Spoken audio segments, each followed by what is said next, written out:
सभी को जय मसीह की। हिंदी बाइबल स्टडी में आज भजन संहिता 23 उसका 1 की व्याख्या हम देखेंगे और समझेंगे। यहोवा मेरा चरवाहा है। जी हाँ, भजन संहिता 23 उसका 1 वर्ष कहता है कि यहोवा मेरा चरवाहा है, मुझे कुछ घटी न होगी। इस पद को पढ़ते हुए बहुत से लोग प्रभावित होते हैं और भ्रम महसूस करते हैं। परमेश्वर हमारे चरवाहा हैं जो हमें हर समय जीवन प्रदान करते हैं। परमेश्वर के जीवन के अनंत प्रावधान के साथ हमें किसी चीज़ की कमी नहीं होगी, लेकिन अब हम कमज़ोर महसूस करते हैं और आत्मा में मुरझा जाते हैं। बाइबल से कोई प्रेरणा नहीं पाते हैं। प्रार्थना करते समय हम बहुत ज़्यादा ऐसा महसूस करते हैं कि हमें प्रार्थना नहीं करनी या अभी उठ जाना है, और प्रभु की प्रेजेंस हम महसूस ही नहीं करते हैं। हम संसार की दुष्ट जो आत्माएं हैं, जो वातावरण है, उसका हम पालन करते हैं।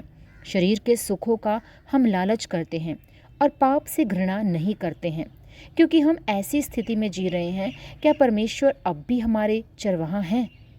ये सवाल आपको खुद से पूछने की ज़रूरत है कि अगर आप इस माहौल में, इस वातावरण में रह रहे हैं, आपका प्रार्थना करने का दिल नहीं करता, आपका वचन पढ़ने का दिल नहीं करता, आप परमेश्वर की आज्ञाओं को ही मान नहीं रहे हैं, तो क्या अब भी आप ये कहते हैं कि क्या परमेश्वर आपके चरवाहा हैं? बहुत से धर्मनिष्ठ जो विश्वासी हैं वो परमेश्वर को पुकार रहे हैं, हे प्रभु आप कहाँ हैं? हम कमज़ोर और निष्क्रिय हैं और हमें अपने जीवन की आपूर्ति की आवश्यकता है। वास्तव में परमेश्वर हमेशा हमारे जीवन के लिए हमें सब कुछ प्रदान करता है, कि जो हमें जीवन के लिए हमें चीज़ें चाहिए, जो सहूलतें चाहिए, वो सब कुछ हमें प्रदान कर रहा है। लेकिन हम परमेश्वर के कार्य के साथ नहीं चल पा रहे हैं, इसलिए हम अंधकार में गिर गए हैं और जीवन की जो हमारी जो सप्लाई है वो प्राप्त ही नहीं हो सकती। ठीक उसी तरह जब प्रभु यीशु छुटकारे का कार्य करने के लिए आए, मंदिर जो कभी यहोवा परमेश्वर की महिमा से भरपूर था, वीरान हो गया। यहूदी लोग व्यवस्था को नहीं मानते थे, अनुचित बलिदान किए जाते थे और मंदिर व्यापार का स्थान चोरों का अड्डा बन गया था।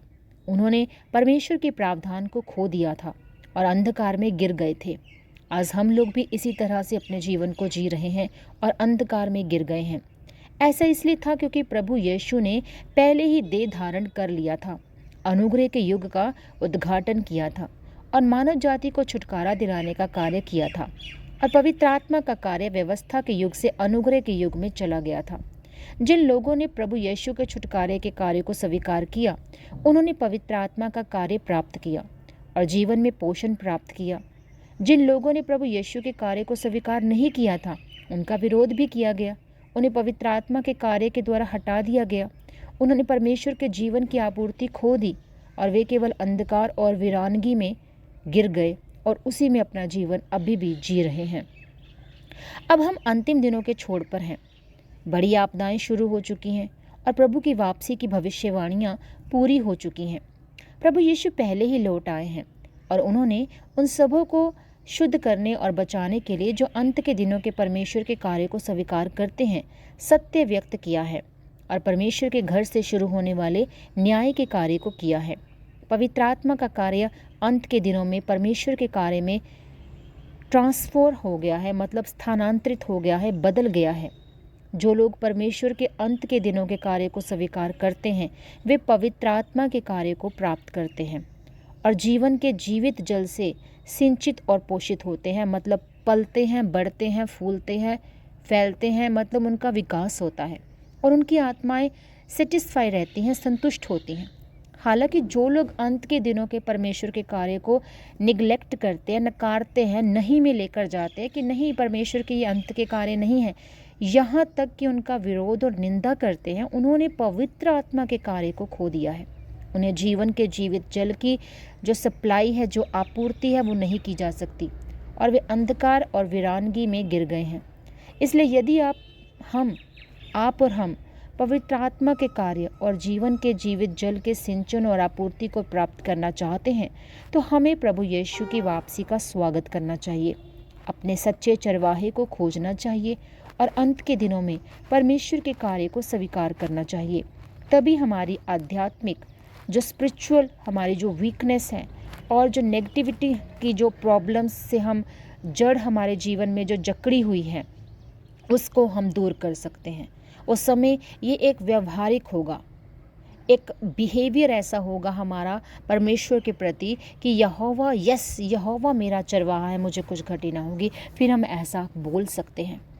यदि आप अंत के दिनों में परमेश्वर के कार्य की जांच करना चाहते हैं तो जितनी जल्दी हो सके प्रभु की वापसी का स्वागत करें और परमेश्वर के पद चिन्हों का अनुसरण करें। जो परमेश्वर कहता है, परमेश्वर का वचन कहता है, उसे फॉलो करें, उस पर चलें। तो अगर आप ऐसी और भी वीडियोस, आप जानकारी, ऐसे ब्लेसिंग्स मैसेज आपको पसंद आते हैं, आप बरकत पाते हैं, तो हमारे चैनल को सब्सक्राइब कीजिएगा। मिलते हैं अगले वीडियो में। प्रभु आप सबके साथ हो। सभी को जय मसीह की। Thanks for watching. Receive your blessings. Please keep support, like, share and subscribe. God bless you all.